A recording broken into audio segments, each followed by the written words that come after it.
Chers paroissiens du secteur d'Arlon, chers amis internautes, merci de nous rejoindre pour poursuivre ensemble notre circuit des églises du secteur d'Arlon et surtout pour entendre les messages du temps de confinement que nous propose l'unité pastorale d'Arlon avec notre doyen Pascal Roger. Nous achevons notre circuit des églises du secteur d'Arlon par la visite de l'église Saint-Valentin de Frassem. En fait, nous devrions dire chapelle, car Frassem n'a jamais été érigée en paroisse. Mais bien avant cette chapelle de 1899, les Frassemois exerçaient leur culte dans une très ancienne chapelle remontant au XIIIe siècle. Elle se situait au bout de la rue du Centre, juste avant le chemin descendant à la rivière. C'était l'emplacement d'une ferme fortifiée qui surplombait ainsi la vallée du Mühlenbach. Fin du XIXe siècle, elle présentait un état de délabrement important, une vieille masure sointant d'humidité, devenue trop petite pour contenir les fidèles et menaçant de tomber en ruine. Elle fut finalement abandonnée et désacralisée en 1899. Les habitants de Frassem se cotisèrent pour recueillir les fonds nécessaires à une nouvelle construction. En séance du conseil communal de Bonnert le 26 septembre 1897, il fut décidé de mettre en œuvre le processus de réalisation du projet de la nouvelle chapelle. Quant à l'ancienne chapelle, elle connut une fin peu glorieuse. Abri pour les chevaux de l'armée belge en 1918, remise pour machines agricoles dans les années 1930, réserve pour stocker la paille jusqu'à sa démolition inéluctable en 1949. Elle était dédiée à Saint Jean-Baptiste, mais force est de constater que les lieux sont aujourd'hui bien protégés plutôt par Saint Bernard. La construction de la nouvelle chapelle se termina donc en 1899. L'édifice est de style néogothique dépouillé. En 1906, elle sera meublée dans le style de la chapelle, entièrement en chêne sculpté, avec notamment le maître-autel, les deux autels latéraux, l'un dédié à la Sainte Vierge et l'autre évidemment à Saint Valentin. La chaire de vérité et ses 4 évangélistes, devenus aujourd'hui autel de la chair et du sang en vérité, et enfin une vingtaine de bancs pour l'assemblée. Une piéta datant sans doute du XVIe ou XVIIe siècle mérite toute notre attention. Frassem fut chapellenie de Bonnert de 1808 à 1845. Ensuite, chapellenie de Arlon-Saint-Martin de 1845 à 1904. Et enfin, depuis 1904, de Arlon-Saint-Donat.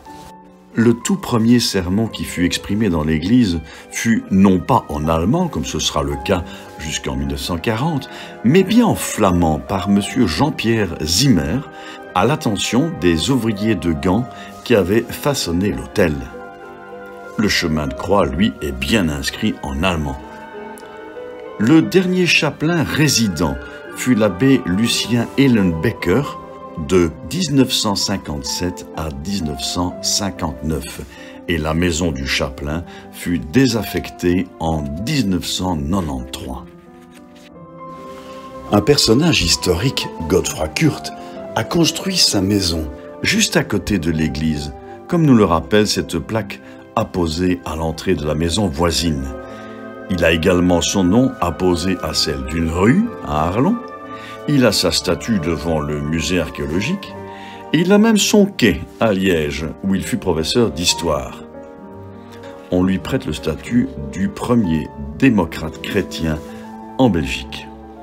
Ses cendres sont abritées dans le cimetière de Frassem. Oui, une église est un lieu dont le rôle principal est de faciliter le rassemblement d'une communauté chrétienne, un bâtiment consacré à la prière et aux pratiques culturelles des chrétiens.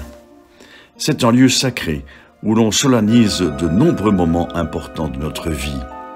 Le premier est souvent le baptême, puis la première des communions, ensuite la profession de foi et la confirmation. Ensuite, parfois le mariage ou l'ordination. On termine par les funérailles qui consacrent l'au revoir et pour les croyants un nouveau départ. Et bien sûr, toutes les messes dominicales et les grandes fêtes religieuses comme Noël, Pâques, Ascension, Assomption et la Toussaint qui sont des rendez-vous fondamentaux pour les chrétiens. C'est dans la chapelle de Frassem que tant d'enfants, notamment dans les années 90, ont pu vivre intensément la messe de Noël et de Pâques autour du Père Metz, père de la communauté jésuite du Sacré-Cœur d'Arlon. Sur ces images, nous observons quelques moments inoubliables dans la chapelle de Frassem. Plusieurs rites ainsi peuvent s'exprimer concrètement pour les enfants. Scène de Noël, scène du lavement des pieds lors de la messe du Jeudi Saint.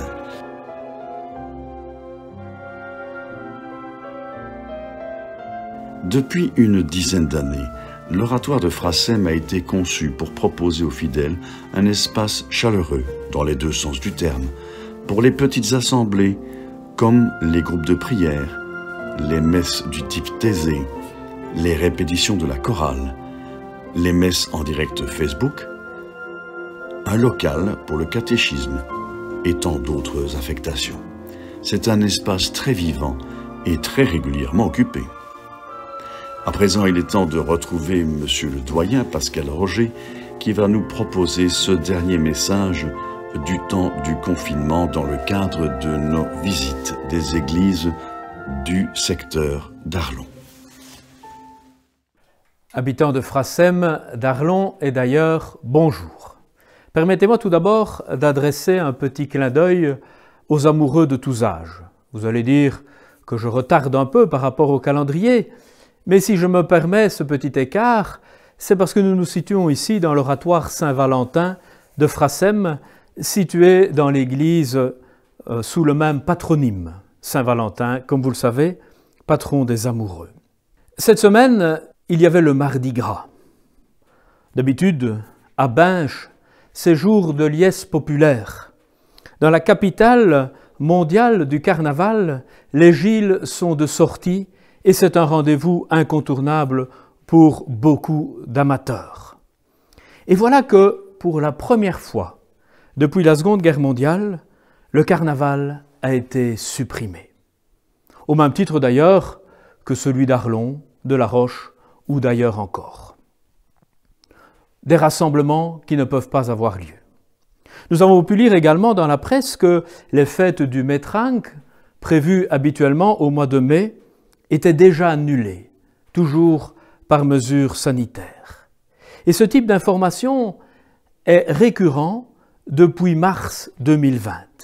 Tous les grands rendez-vous de masse, toutes les occasions de se retrouver en grand nombre n'ont pu avoir lieu. Et reconnaissons-le, cela nous fait défaut, nous manque. De surcroît, il y a tout le monde de la culture qui souffre particulièrement.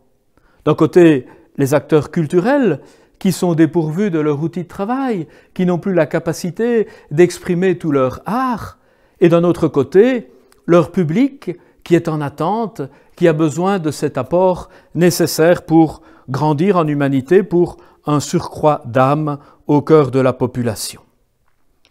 Alors bien sûr, les philosophes ont dit que l'homme était, certains, un animal social, d'autres, un être social.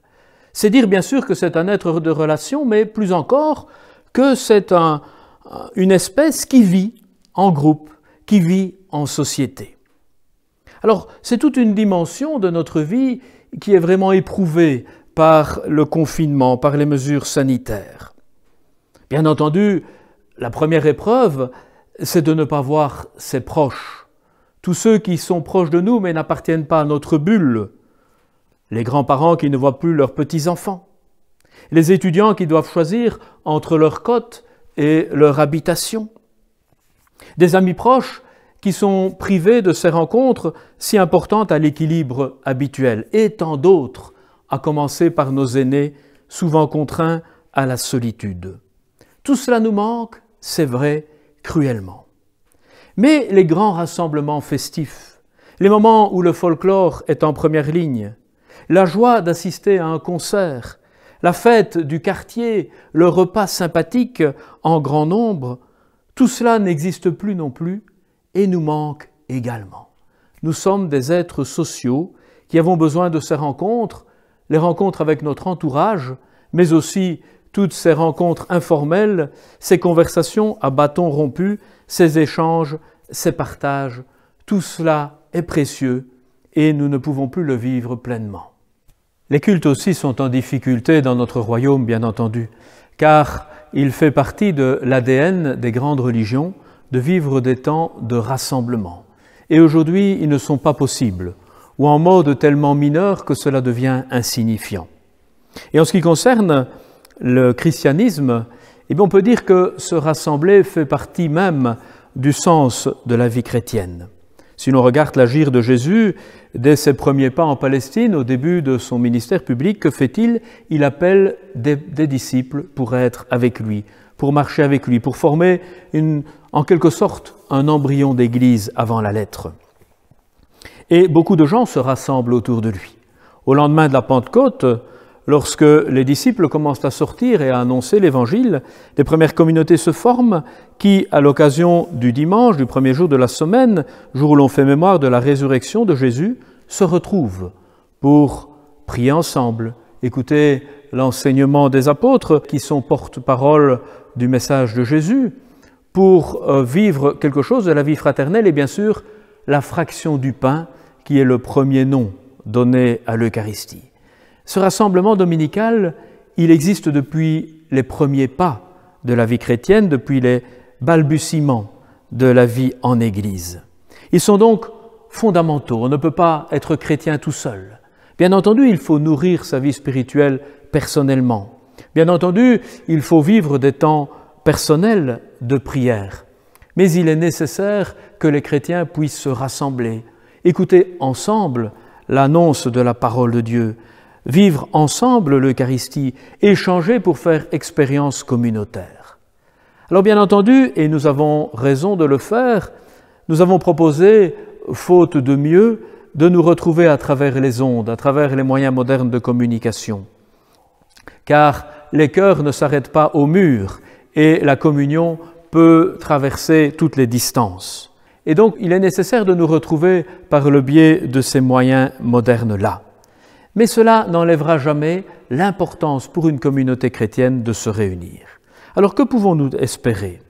D'une part, que les normes actuelles en vigueur en Belgique, particulièrement restrictives, 15 personnes par lieu de culte, que nous soyons dans une chapelle ou dans une cathédrale, espérons que ces normes vont être revues en fonction d'un élémentaire bon sens et de proposer un nombre proportionné à la taille de l'édifice, à l'instar de ce que font les pays voisins.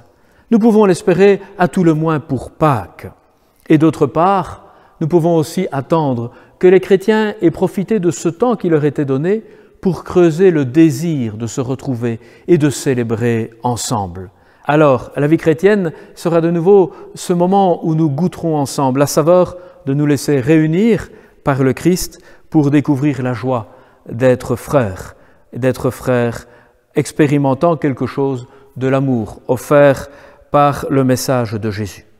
Alors c'est ce que je vous souhaite à travers ce temps du carême qui nous prépare vraiment à vivre une fête de Pâques joyeuse et ensemble. Bon dimanche et bonne semaine.